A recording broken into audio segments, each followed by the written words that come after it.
c'est tout à fait exact. Oh, c'est une légion de démoniaques qui méritent l'enfer, ou je ne sais quoi. Elles se sont levées comme ça, se sont organisées et se sont donné un nom. Elle se dit prophétesse, une interprète divine de la parole. Et personne d'autre ne peut la connaître, sauf eux. Elle se donne ce nom, mais elle est une menteuse. Voyez-vous? Voilà, c'est ça. Mais en même temps, il avait là-bas son ange qui avait la vérité. La vérité ramènera toujours à ceci, voyez? Elle ramènera toujours à l'originel, parce que Dieu ne dévie jamais de cela. Bon, pour que ce soit bien ancré dans votre cœur, avant que nous changions de sujet, nous avons aussi vu ceci hier soir. Non seulement, en tant que type, Jézabel, elle avait une fille. Vous souvenez-vous de ça? Apocalypse 13 dit que cette église apostate, Rome, avait des filles. Elle était la mère des impudiques. Est-ce vrai? Jézabel avait une fille.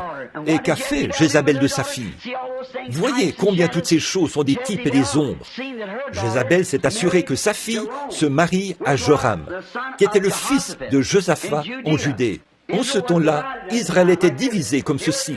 Voici Jérusalem ici, et voici la Judée ici. Eh bien, Akab était ici, et Joram était ici. Très bien. Jézabel avait conquis ceci. Tout Israël avait accepté des idoles. Puis, tous, sauf Élie et le petit groupe fidèle. Très bien. Donc, de ce côté-ci, il y avait Joram qui régnait sur Juda. Et quand elle a eu un enfant d'Akab, elle a pris cette fille et l'a mariée au fils de Joram, ou plutôt au fils de Josaphat, qui s'appelait Joram, ce qui a introduit l'idolâtrie dans Juda et a érigé des autels païens dans Jérusalem. C'est exactement ce qu'a fait l'Église catholique. Elle s'est servie de sa doctrine des dénominations et tout. Et elle a ôté le Saint-Esprit de l'Église ici, avec ses filles, les luthériens, les méthodistes, les baptistes, les pentecôtistes et ainsi de suite. C'est exactement ce qu'elle a fait. La Bible dit, elle est la mère des impudiques. Eh bien, regardez simplement dans les Écritures. Si vous voyez quoi que ce soit de différent dans les Écritures et que cela ne concorde pas parfaitement avec l'histoire, venez me voir, en bon gentleman. Voyez, c'est vrai, il n'y en a pas. Ces dénominations sont les pires poisons qu'on ait jamais eus dans le protestantisme. Le fait de laisser les hommes diriger l'Église, c'est une autre image semblable à celle qui est assise sur le trône. L'évêque en chef, les surveillants généraux chez les pentecôtistes. Eh bien là, voyons voir, quelle est sa doctrine? Oh, il a baptisé au nom de Jésus? On ne peut pas l'accepter ici. Non, messieurs, non, mes frères, rejetez cela.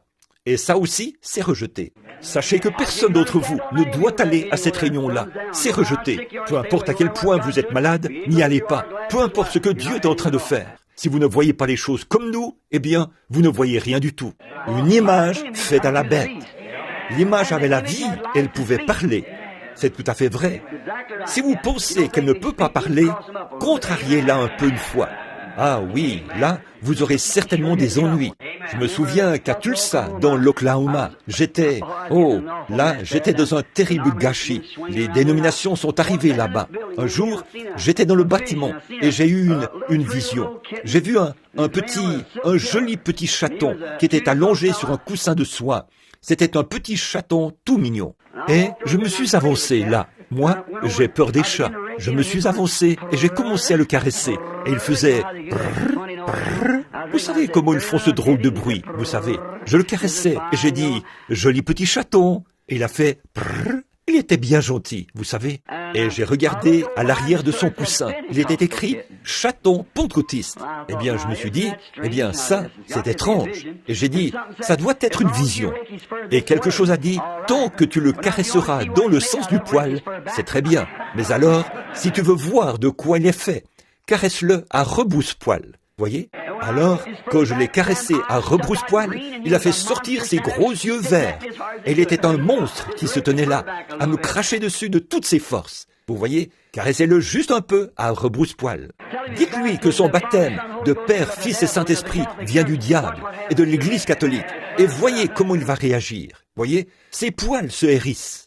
Je suis descendu et j'ai dit à Frère Jean et aux autres qui étaient en bas Frère Léo et les autres, j'ai dit, j'ai certainement eu une véritable vision des dénominations pentecôtistes là. Maintenant, le